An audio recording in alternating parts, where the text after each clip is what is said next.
Hello and welcome to another Fortnight on the Isle, the very first one of these updates that I'm doing at 23 years old, and let me just say that basically nothing's changed. But you might remember in the last one of these updates when I talked about that fortnight going by super quickly. This time around, I'm here to tell you that this one did not go very quickly. In fact, this time I would say that the fortnight was torturously slow, thanks in large part to work week and my job being rather torturous, generally speaking. I had a trip last week, which was a lot of fun for various different reasons. Got to do some shopping, got myself my very first gun, doing some shooting this weekend, probably pretty shortly after I'm done working on this video, for example, on the day that I'm recording. Did plenty of just being lazy over the last couple weeks because it was my birthday weekend and because of the trip, and we'll talk a little bit more about the trip that I took last weekend a little bit later in the video as well.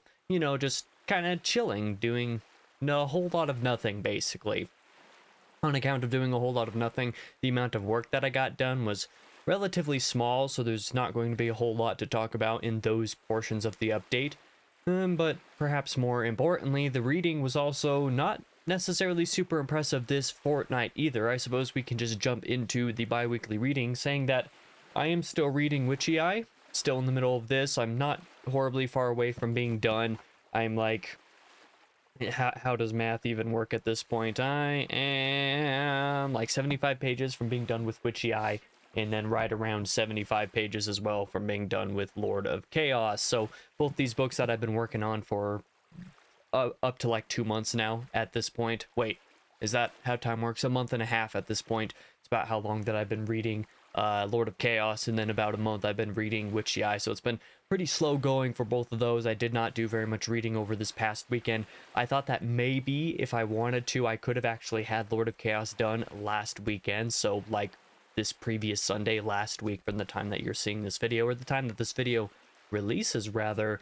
And then Witchy Eye I thought maybe I could manage to have done by yesterday at the time of recording, so on Thursday the 24th maybe, and none of that really panned out quite well. Even so, I think I might be finished with Lord of Chaos by today, the day this video comes out, or at least the same morning of. I would say that Lord of Chaos is probably the most bloated book in the series so far. There's been the most moments of me reading and being like, okay, can we kind of get closer to the point a little bit here? Not anything notably bad or anything like that, just a lot more moments of me being like, okay, now I can understand why people get mad at Robert Jordan for being wordy or for repeating certain things. I haven't had much of a problem with like repetition or anything like that. It's actually just a matter of being like, yeah, this book's a little bit lengthy. I don't think that this one or The Shadow Rising needed to be as long as they are, being the two longest books in the series. So it's kind of no surprise that I think that. I think this book especially could be easily 75 pages shorter and structured only a little bit differently, would not really be missing much. And the stuff that it would be missing would be more appropriate to have at the start of the next book anyway. Like there's one of the plot lines here, I'm not going to get into spoilers, there's one plot line here in particular that pretty big events as far as the Aes Sedai are concerned, and I think that the story should have just ended after that. At least that storyline should have ended at that point. The rest of that should just be at the start of the next book. I feel like where I am right now, what I'm going to leave off with Lord of Chaos is where I am right now. All of the reading that I did this morning, chapters, 47 through 49 I read this morning, I feel like I'm reading the first few chapters of a book rather than in the last 100 pages of a book. So that's kind of the thing that I've been feeling, and part of why I feel like it's bloated, not necessarily because of the content itself, but because it just feels weirdly paced. Pacing's a little bit off in it. Then Witchy Eye has still been pretty good. In fact, very good. Another climactic sort of sequence that I just finished reading through this week. I've just not been very good at reading over the last couple of weeks, so it's I'm not quite all the way through, but I'm coming up on the end, and I think pacing is actually probably my main complaint with this book at this point so far as well, strangely enough. But we'll talk a little bit more about those once again for the 15,000th time next fortnight on the Isle, when I am finally done with both books, because that will certainly be the case. I don't have any other reading to talk about, whereas like last time I talked about Monster, reading the first couple volumes of that manga, I was planning to start volume 3 at some point over this fortnight, but it never happened, so we obviously can't really talk about that in this video. For the bi-weekly writing, there's also not really a lot to talk about this week either. Only 900 words written for the Reign of Ash. So I mentioned last time that I had the sort of like structure and organization of part 1 for the Abattoir, which is book 2 in the Hermit of the Vars trilogy. You know, like figured out I had the structure of it, but I was working on the actual plotting itself, expanding that a bit. Well, I did finish that at least, but I didn't do anything more than that. I'm still working as well on revising a little bit of the timeline sort of portion of part 1 before I move on to part 2 in there, because I knew that like some of the timeline stuff didn't really make much sense with how I had like basically travel time situated for book 1. So I'm like, okay, well, if I want things to still work in a timeline sense, I'm actually going to have to like change how some of these scenes interact with each other. So I'm going through and quickly revising that before I continue on, so that I don't have to redo the entire thing later in that aspect. Not a whole lot. Like I said, only got 900 words added to it, so it wasn't a whole lot, but I'm pushing forward on it. I was thinking I was going to get a little bit more, especially with how torturous and slow work has been the last couple weeks, but it didn't aid me somehow in that process. For blogs and reviews, it's also pretty much nothing to say here. Last time I talked about how there were 0 words written for book reviews. Basically the same thing to say this time around. 0 words written for any form of reviews, whether book or film or music or game reviews, but I do have some progress to talk about in all of these spheres in one form or another. Book reviews, I did finally open my Infinite Jest review again for the first time in a few weeks now. I planned to take a little bit of a step back from that after finishing writing The Passenger and Stella Maris to give my brain a little bit of space. I'm very glad that I gave myself some notes for the Infinite Jest review for when I did open it to continue it, because yeah, this review is going to be really long, and I'm lucky to have all of the structure in there and basically have all the talking points. I just have to actually finish writing it, so hopefully I'm going to, you know, have the chance and the time to do that pretty soon. For music reviews, I have been looking at a couple of video options. However, I need to hop back on to doing some more music stuff. I thought I was back on that train when I did the last video a couple months ago at this point, whenever that was, but because my focus has been on some other things, including like book reviews and getting videos made for a couple of those, my brain's just kind of been on a different wavelength. But I will probably soon retool my old Fit for an Autopsy discography ranking, which is foreshadowing for something that we're going to talk about a little bit later. I've also been tooling around with the organization and what I'm going to say about a Linkin Park discography ranking to come probably next month, which is sort of foreshadowing. And then game reviews, didn't write anything, but I do have a path forward for a critical analysis now. The last Fortnight on the Isle, I talked about the ideas that I was having for rebooting that series. Well, it's not just an idea anymore. I actually have plans in place. I have a couple sticky notes on one of my monitors over here with the episode order of how I'm going to actually reboot and have the first season be just making up everything that I initially covered for that series on this channel. How I'm going to completely redo that and basically rewrite those videos and make new videos for them at some point in time, and then also have plans for the next season of a critical analysis to follow at some point after that. Nothing more to say on that front, however, so let's talk about the coming releases on the main channel. 5 videos to come over the next couple of weeks. This Tuesday, on the 29th of October, is going to be my review for Blood Meridian, the last McCarthy review that is going to come out on this channel for a first-time read that follows my regular review structure anyway. That one's going to be a really fun video. People who love that book are probably not going to love me after watching that video, just like the initial review that I did for The Road. I foresee that one causing some unsubscriptions and dislikes. I'm absolutely certain of that happening. Lord of Chaos Reading Diary number 6, so the Wheel of Time Diaries episode 36 will be coming out this Thursday on October 31st. That will be the final reading diary for Lord of Chaos. Like I said, by the time this video comes out, or at least the same morning that this video comes out, I'm finishing up reading that book, so I'm going to have that diary come out on Thursday and finally be done with that. And then I'll be gearing up to read a significant chunk of the series next year in 2026. We'll see what goes down with all of that. Next Sunday on the 3rd of November, I can't believe that we're scratching the surface of November here already. My brain is still stuck in like we're barely in September kind of mode. It's just kind of falling a couple months behind at this point. Next Sunday will be my scripted review for The Passenger and Stella Maris. So the review that I've been talking about for so many fortnights up to this point, that review was recorded quite a while ago. I should have had that edited probably upwards of a month ago at this point. I just haven't taken the time to actually work on that, much to my own dismay and my own chagrin, we shall say. But that video will be coming out very soon next week, which means that I actually have to like gear down, like buckle down and get that video edited here like imminently, or else I'm going to be very mad at myself. So I should probably do that today, actually. Either way, that video is going to be coming out. I'm very excited for that to come out. That will actually be the final McCarthy review video, proper review for a first time read. And I'm so excited for that video because I'm very proud of those reviews.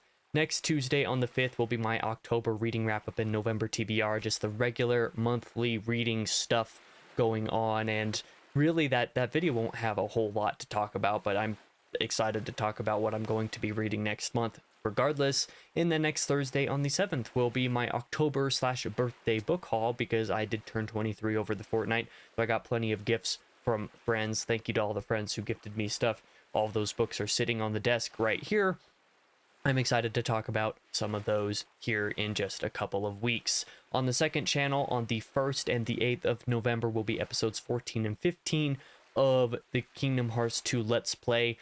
Last time on the show, I talked about how I wasn't sure if there would be any episodes to come on the 18th or the 25th, if episodes 12 or 13 would manage to come out. Josh and I were able to record a few episodes, and I got those edited very quick, so those were able to come out. Episode 14 will be revisiting the Land of the Dragons. If you know Kingdom Hearts 2, you know why you have to revisit some planets or some worlds. They're about halfway through the game, or a little over halfway through the game, so episode 14 is that.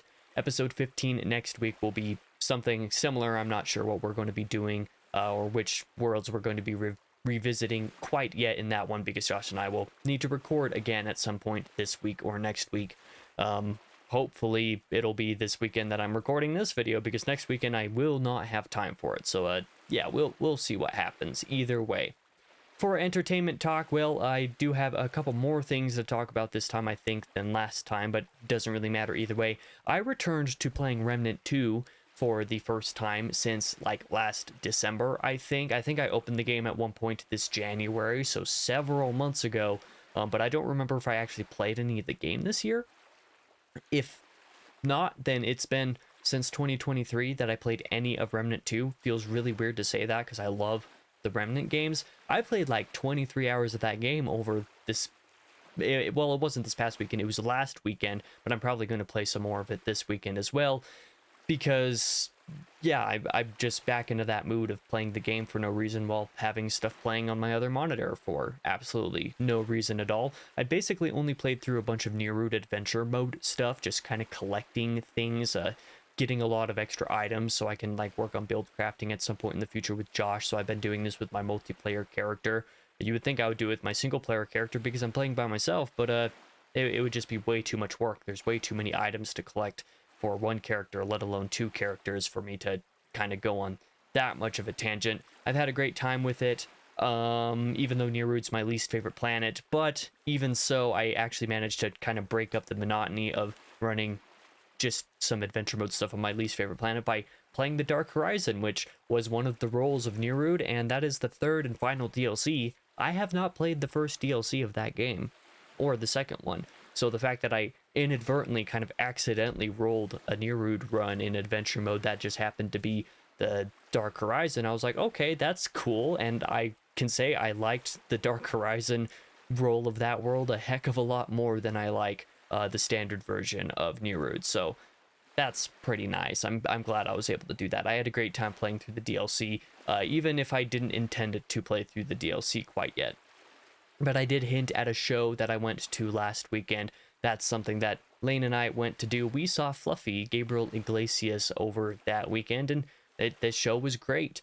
We had a great time. Every performer, the couple of opening acts that he had their own style that was really fun. Second guy, it took a few minutes to kind of get into. First guy I found really hilarious from the get-go, but I forget the names of who they even were at this point, unfortunately for me. But Gabriel, of course, Fluffy was amazing. I thought his routine was great. I loved all the topics he went on. Just kind of the style of his show. He's one of the few stand-up comedians that I can say I like really love. I just really like his sense of humor and the way that he goes about portraying it. And even though Lane and I had some fears going to travel a couple of hours out of town to be able to actually see the show, because that was the one day that we were expecting some snow and bad weather. Of course, I knew this was going to happen as soon as we got tickets for it, but even so, it ended up being fine. The travel ended up being fine, so I'm glad we took the chance to actually go. It was kind of like a little birthday trip for me, and it was a great time. If you get the chance to see him, I would have highly advise it. Even though if I'm not mistaken, I think this was going to be like his last like full tour. Maybe it's not going to be, but I thought I saw or heard that somewhere. And if that's the case, then like, man, what a career! 27 years of doing stand-up. Very great performance. I really enjoyed it. Moving into music talk, however, I have just a few things to talk about. Several singles, in fact, and basically all of them enjoyable. Breaking Benjamin, great alt metal band, and pretty much a gateway band for a lot of people that I know, including myself, released a new single for the first time in like freaking 6 years, man. This single is called Awaken, and it is amazing. Awaken was a song that I wasn't sure how I felt about it the first time. I enjoyed what it was going for, but I'm like, it's not going to be like a favorite song or anything. But the couple of times that I've heard it more since then, it's a really, really great song. If you like Dear Agony and Dark Before Dawn, you're going to love Awaken. It is great in those ways. Silverstein released a new single called Confession, which is just amazing, unfairly good chorus. Like that is what this style of music is all about when it comes to like punky choruses and stuff like that, pop punk. Even though Silverstein I don't think is like straight pop punk, they kind of do some other stuff every once in a while as well, mix in some other elements. But this song, Confession, amazing chorus. I thought the previous single of theirs was just okay. I didn't think it was particularly special, but Confession, very good. I definitely recommend that for the chorus. Skillet released a new single called Ash in the Wind, which is the best of the 3 singles so far. It still doesn't quite touch much of their previous material over this century, but it was still a good single nonetheless. Hollowfront released a single called Cast Out, which was quite enjoyable. I would say it's probably one of my favorite songs that I've listened to from the group, and they're not a band that I feel like I've been particularly attached to since I've started listening to them, but I did enjoy what this was going for. Even so, Hollywood Undead released a new single called Hollywood Forever, which ended up being a lot different sonically than I was kind of expecting, considering that they've returned to having masks again for the first time since, what was it, since 5? Did they even do masks for New Empire Volume 1? I don't think they did do any masks for either New Empire Volume, so for a return to masks, I was expecting something a little bit different sonically. Still enjoyed the song though, it was pretty good. The chorus is pretty great, which they're usually pretty good because Danny is an amazing vocalist. Linkin Park also released their 3rd single for the upcoming album called Over Each Other. This single was one that the first time I listened to it, I was like, I'm not sure how I feel about that one. I wasn't hype on it immediately like I was on the first 2 songs, but after another couple listens, including one pretty much right before I started recording this video, it's really great actually, like really, really great. I've enjoyed the variety that the band has had with these 3 singles. The Emptiness Machine was a really special one because it kind of felt like something that was like mixing, I don't know, like Living Things and One More Light, basically. The next single, Heavy as the Crown, was obviously very reminiscent of Meteora. Then the 3rd single, this one, Over Each Other, feels to me kind of like Living Things in a lot of ways. There's been a variety of their kind of eras with these 3 singles that I've enjoyed, and the whole album is... I'm so excited for the album. Last single that I'm going to talk about in this section is actually one that I didn't particularly like, but is an interesting situation. If any of you have followed the band Batushka, or rather the 2 bands Batushka, you probably know about the drama associated with all of that. I'm not going to recount the whole history of the 2 bands called Batushka, but a court settlement finally basically resolved the legal situation that has been going on between previous members and the whole split and everything. One of the Batushka bands has now changed their name to Patriarch, and they've released a single, which means that the true Batushka got to keep the rights to the name, which is really cool. And I think there might have been hints at one point in time that he's working on new music, but that he hadn't done anything with it because of waiting for, you know, name stuff, the whole legal issues to go away. I hope we get some new music from him because that would be really cool. For albums, Swallow the Sun released an album called Shining, which was pretty great. Something a little bit different for the melodeath scene, and I thought included a lot more clean stuff than I would have been expecting from a band that really works in this kind of space, but I haven't listened to a lot of Swallow the Sun's past material, so I don't know if this is something that they've been like trending towards or anything, but I did enjoy the album quite a bit. And then Fit for an Autopsy, my favorite deathcore band, released an album called The Nothing That Is, which was pretty great because all of Fit for an Autopsy's albums are pretty great. I hinted earlier at retooling my old Fit for an Autopsy discography ranking that I had up on the website at one point a few years back, not horribly long after the previous album came out. I forget what that one was called for some reason. I don't know why, but whatever their previous album was, I did a discography ranking for the band not too long after that came out. Now that this one is out, I feel like retooling that ranking, putting this new album into the ranking somewhere, and then basically expanding it just a tiny bit and making that into the video for the channel, that would be pretty cool. Kind of the same topic, I talked about tooling the Linkin Park discography ranking. That's going to be a thing that I do next month after that album comes out, so I think doing one for Fit for an Autopsy in the interim would be pretty cool. But no solid dates on any of that stuff yet. That is basically all that I have for you guys in this video. Somehow all of these videos end up a little bit longer than I intend for them to. I apologize for that. But that is all for this Fortnight on the Isle. I'll be back on Tuesday with the Blood Meridian review. Well, that's not going to go well. So I'll be back on Thursday with the Lord of Chaos finale diary, which is probably also not going to go well. The video that's coming out soon that I hope that you guys are willing to check out is going to be the one next Sunday. So I hope you stick around for that one. Either way, I'll be back in the next video, and I merely hope to see you there.